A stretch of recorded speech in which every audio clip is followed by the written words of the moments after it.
Chag Sukkot Sameach. So long ago in my life, a period that we call the early 2000s, I was coming back from studying abroad in Italy, and I had all these amazing experiences in culture and art and meeting new people and music and being able to just travel and see the world.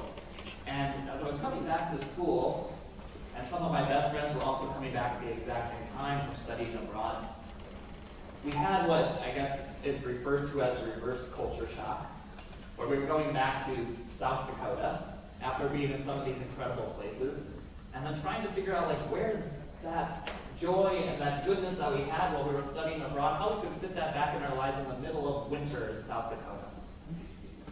So my friends and I got together and we thought of a way, we sat down and we talked about what made our trip so special, first and foremost. And we said that yes, it was great to be in these beautiful European towns, and it was great to be able to see and experience different cuisines and different cultures and different art, but what made it so important to us, what made it so meaningful to our lives was that we got to meet different people. And a lot of those people weren't even the Italians or the Czechs or the people that we were studying with, but other Americans that were on the trip with us, and other people from around the world that we got to meet at the same time. So we got together and we decided to do something that before there was Airbnb, there was a website that probably still exists called Couchsurfing.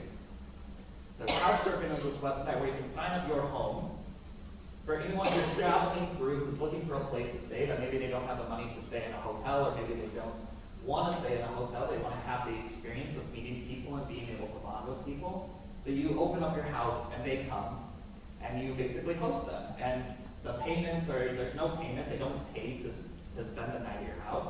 They usually will come with a 6-pack in the hand, or a broom that they can be willing to do some chores around your house to kind of pay for their stay.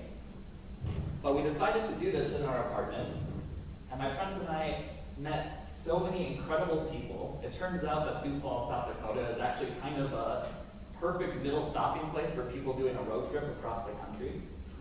So we had all these guests almost every single weekend, people from around the world, and people that I still am in touch with today.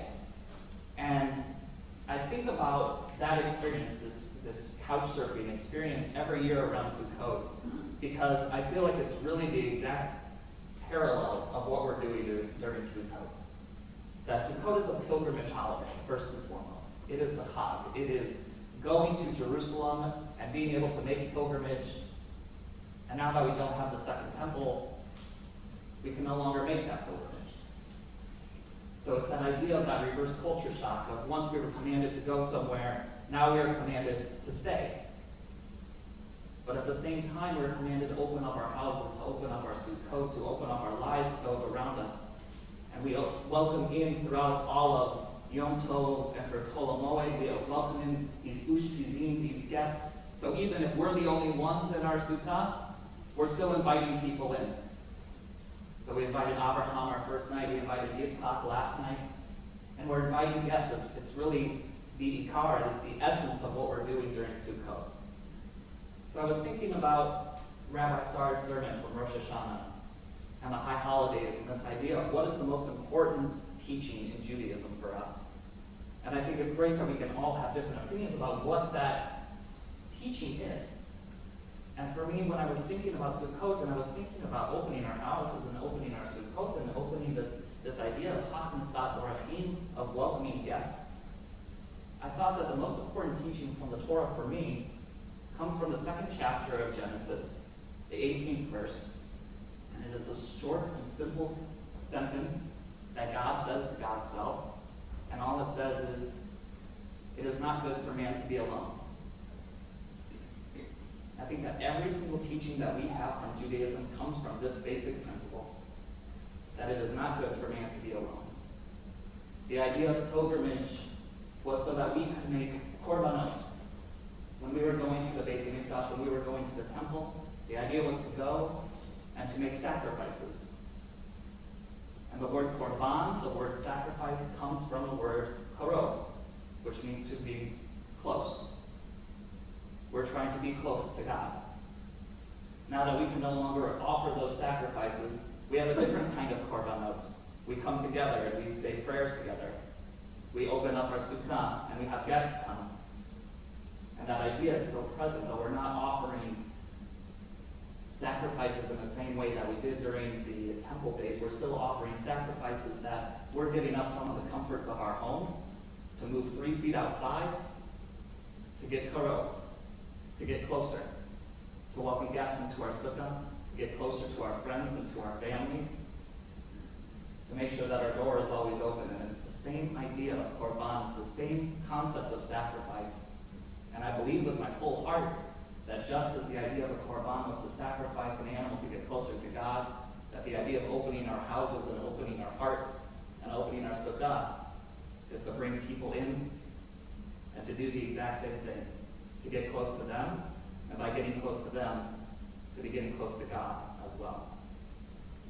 So as we conclude this second day of Yontif, but we still have Chol HaMoed, and we have, please God, some more wonderful weather and more nights in the sukkah, that we can embrace this idea of Hachmasat Orachim, where our guests, just hold on to this, where our guests are coming in, but we're doing so and we're keeping our doors open and our hearts open, so that every guest that we come, regardless of who they are, if we know them or not. Just yesterday at Rabbi Scar's house, to have all of these people coming in and out, it's just this incredible idea of exactly what this holiday stands for and what it means. That there should always be a flow of people that are coming in and out, and even if we don't have the physical people coming in and out, we still have those spiritual guests that we invite to our sukkah every single night. So my blessing for us all is that we can embrace the ushpizim, both the physical ones and the spiritual ones, that we can leave our sukkah doors open, we can also leave our hearts open, and that in doing so we offer the korban and get closer to each other